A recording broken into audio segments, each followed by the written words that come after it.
பிரியமானவர்களே, இயேசு கிறிஸ்துவின் நாமத்தில் உங்கள் எல்லாருக்கும் கிறிஸ்துமஸ் நல்வாழ்த்துக்கள்.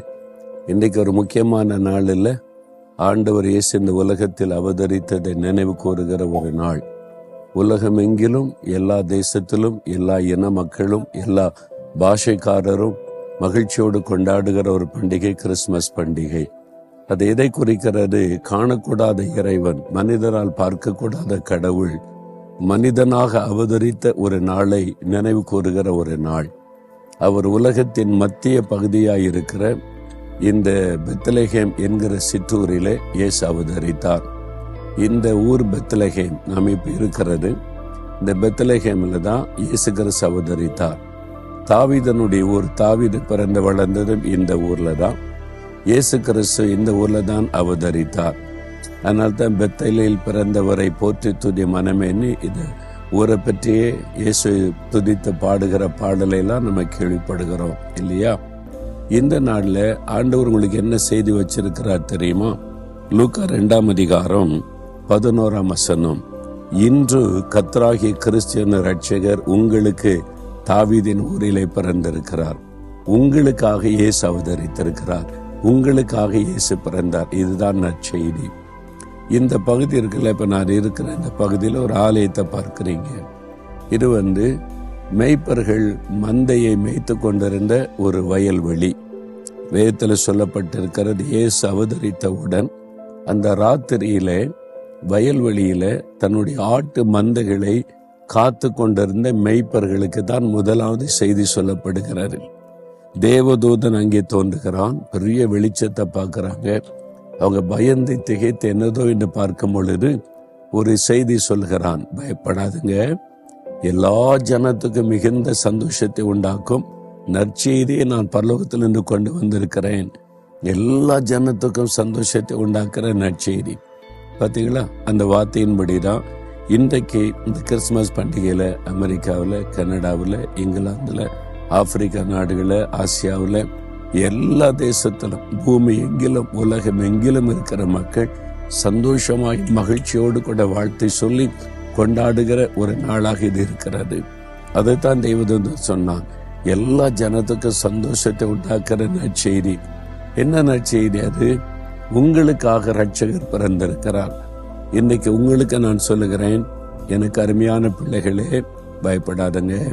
பயப்படுகிற சூழ்நிலையில் இருக்கலாம், பயப்படாதங்க. என்ன, உங்களுக்காகத்தான் தேவன் மனிதனாய் அவதரித்து இயேசுவாக இந்த உலகத்தில் வந்தார். எதற்கு? ரட்சிப்பதற்கு. பாவத்திலிருந்து, சாபத்திலிருந்து, பயத்திலிருந்து, ஒரு நெருக்கத்திலிருந்து, உபத்திரவத்திலிருந்து நம்மை ரட்சித்து சந்தோஷத்தை கொடுப்பதற்காக அவர் மனிதனாக அவதரித்தார்.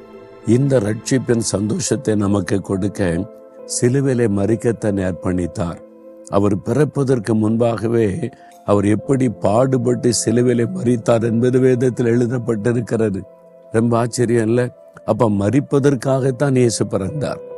சுமார் 600 ஆண்டுகளுக்கு முன்னால இயேசு பிறக்கிறதற்கும் 600 ஆண்டுகளுக்கு முன்னால ஏசாயா தீர்க்கதரிசியினால இந்த இயேசு எப்படி பாடுபட்டு ரத்தம் சிந்தி மரிப்பார், அவர் உயிரோடு எழுந்திருப்பார் என்பது எழுதப்பட்டிருக்கிறது. அப்போ மரித்து உயிர் தெழுவதற்கு தான் இயேசு அவதரித்தார். ஏன் அவர் மரிக்கணும்? நமக்காக, நம்முடைய பாவத்தை சுமந்து தீர்க்க, சாபத்தை சுமந்து தீர்க்க, நம்முடைய தோஷங்களை மாற்ற, மனிதனுடைய வாழ்க்கையை ஆசீர்வதிக்க, நம்முடைய பாவ சாப ரோகங்களை எல்லாம் சிலுவையில சுமந்து முடிக்கத்தான் குழந்தையாக அவதரித்து அவர் நம்மை போல மனிதனாய் வளர்ந்து பரிசுத்த வாழ்க்கை வாழ்ந்து சிலுவையில தன் பரிசுத்தமுள்ள ரத்தத்தை சிந்தினார். எவ்வளவு சந்தோஷமான செய்தி தானே! அப்ப உங்களுக்காக ஒரு ரட்சகர் பிறந்திருக்கிறார். அதனால கவலைப்படாதுங்க, பயப்படாதுங்க. இயேசுவே, எனக்காக நீங்க மனிதனா வந்தீங்களே, என்னை ரட்சிக்க அப்படின்னா எனக்கு அந்த ரட்சிப்பை தாங்க, இதுல இருந்து விடுதலை தாங்க, எனக்கு ஒரு அற்புதம் செய்யுங்கன்னு கேளுங்க. இன்றைக்கு உங்களுடைய துக்கங்கள், கவலைகள் நீங்கி மகிழ்ந்திருக்க முடியாத ஒரு அற்புதத்தை இயேசு செய்வார். நாம ஜெபிக்கலாமா? நம்முடைய இதயத்துல கை வைங்க. இயேசுவே, இந்த உலகத்தில் அவதரித்த நீர் என் உள்ளத்துல நீங்க அவதரிக்கணும். என் உள்ளத்துக்குள்ள வாங்க, எனக்குள்ள நீங்க வந்துருங்க அப்படின்னு சொல்றீங்களா? தகப்பனே, அருமையான இந்த மகனுக்காக மகளுக்காக ஜெபிக்கிறப்பா. இவங்களுடைய துக்கத்தை மாற்றி சந்தோஷப்படுத்ததானே நீங்க மனிதனாக இந்த உலகத்துல வந்தீங்க. சிலுவையில மரித்து ரத்த சிந்தி உயிர்த்தெழுந்தீங்க. இப்ப ஏதோ ஒரு கவலை, ஏதோ ஒரு பாரம், ஏதோ ஒரு துக்கம், ஏதோ ஒரு காரியத்துல ரட்சிப்பு வேணும்னு நிக்கிறாங்கப்பா. இன்றைக்கு இவர்களை தொடுங்க. இன்றைக்கு அந்த ரட்சிப்பின் சந்தோஷத்தை கொடுங்க.